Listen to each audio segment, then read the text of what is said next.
nagiging magaan. Mga paa kusanan gumagalaw, kamay sabay na ipinataas. Habang tumatagal ang sayawan, lalong gumagaan ang pakiramdam. Bakit Zumba? Ito ang sagot. Galaw ng katawan, Saya ang abot, pawis ay tumutulo, ngunit ngiti ay tuloy-tuloy.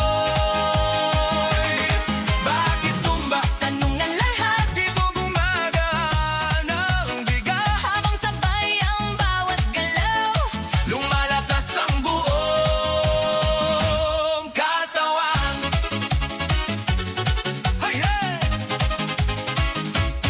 Kapag sama-sama ang grupo, mas naging